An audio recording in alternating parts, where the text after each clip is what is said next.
Boa noite a todos. Primeiro, nós fomos derrotados e reconhecemos o resultado da eleição, diferentemente daquilo que o Bolsonaro e parte dos seus apoiadores diziam, de maneira, eu diria, surpreendente até, de que diziam que não reconheceriam um resultado que não fosse a vitória do Bolsonaro.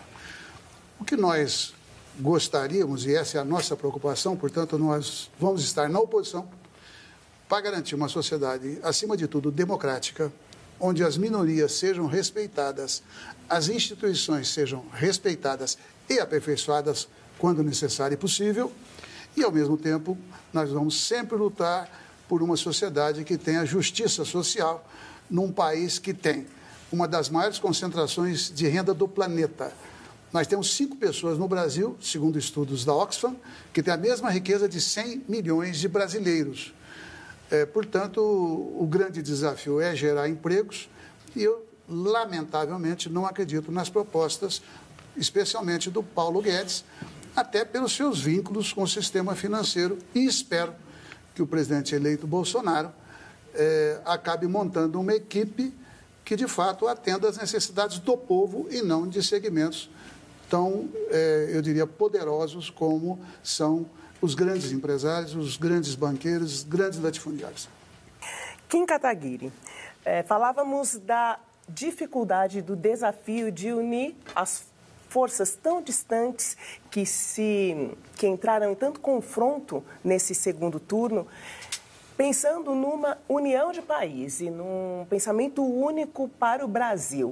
Este é o grande desafio do Brasil neste momento. Como você pensa em colaborar nessa missão que o Brasil tem daqui para os próximos anos? Eu vou me utilizar da liberdade que o Luiz Felipe utilizou, também discordar de uma das premissas da pergunta.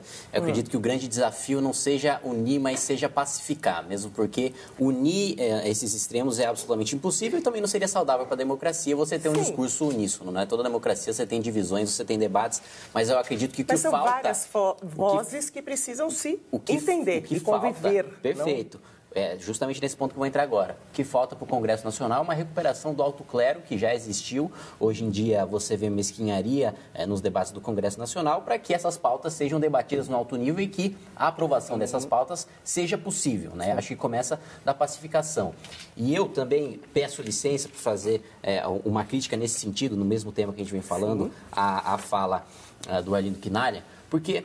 A partir do momento que você diz que vai ser oposição para garantir os direitos das minorias, você parte da premissa de que o governo está sistematicamente querendo algo, o programa de governo do Bolsonaro estaria contra as minorias. E eu acho que esse é o tipo de terrorismo que a gente tem que parar, né? Porque a gente vê nas ruas, a gente vê nas redes sociais, a gente vê na imprensa discursos de que o Bolsonaro venceu, agora a mulher não pode mais votar, agora foi revogada a Lei Áurea, agora, enfim, dos mais absurdos possíveis, né? Gays vão ser mandados para campos de concentração, e a gente sabe que isso não existe. As garantias e direitos fundamentais da Constituição lá vão se manter, mesmo porque o Bolsonaro, ainda que quisesse, não tem o poder de implementar nenhum tipo de regime autoritário. Eu acho que isso joga contra o país e mais. Eu acho que essa lógica de governo e oposição só faz sentido quando você fala de cargo, só faz sentido quando você fala de fisiologismo.